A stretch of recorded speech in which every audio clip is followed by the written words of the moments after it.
Burkina Faso is a country of radical intimacy, where physical touch permeates nearly every facet of the culture.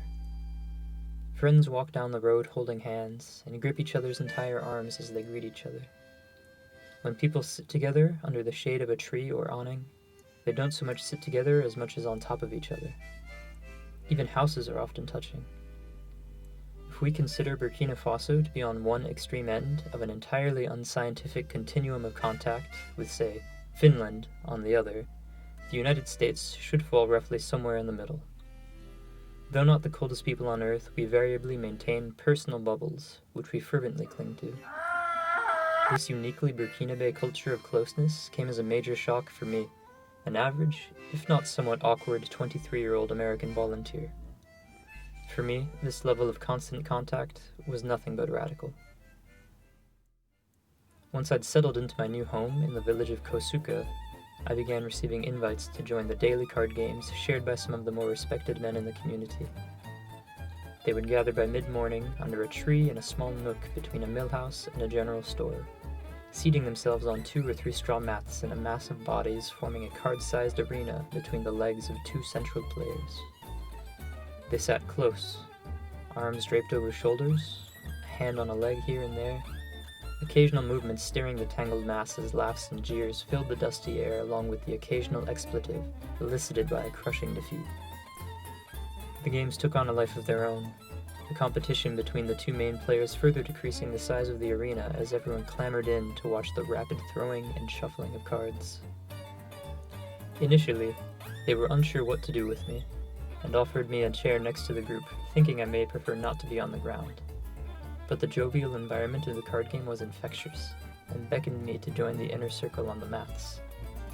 It was a process of getting comfortable with the group, the constant touch of sweaty limbs, and learning a complex, rapid-fire card game.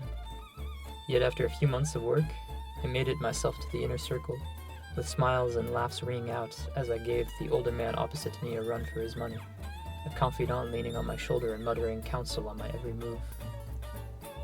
This level of physical intimacy became the new normal for me, a transformation which I had scarcely noticed until one particular visit with my neighbors. We were 3 cluttered together on a low wooden bench, sweating out the afternoon heat, talking about nothing in particular. Though I was on some level aware that it was happening, it took several minutes for me to really notice that one of them was slowly, curiously, twirling the hair on my leg. My other neighbor, having spotted my sudden realization, burst out laughing at this weird, yet utterly natural moment amongst friends. Though a seemingly inconsequential interaction, this made me realize how far I had drifted from my old set of cultural norms, where even with close friends, a slight brushing of legs in the car was enough to cause a squabble. After 15 months in Kosuka, Peace Corps Burkina was evacuated with little warning, and I found myself thrust back into the world of Euro-American social practices. The readjustment process dragged on for months, filling me with a certain sense of loss or loneliness accompanying the reinstated space and privacy which I had once held so dear.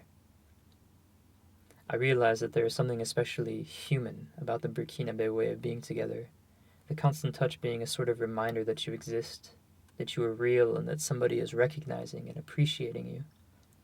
It is both grounding and reassuring. It is a collectivist rebuttal of popular Western philosophy. Je suis touché, donc je suis. I am touched, therefore I am.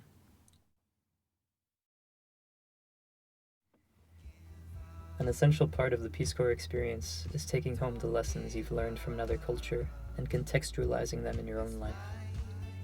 While not always appropriate or applicable in our day-to-day American lives, the Burkinabe approach to proximity can at the very least serve as a reminder to keep close those whom we care for, to remind each other that we are alive and interdependent, creating and sharing this beautiful and bizarre life together.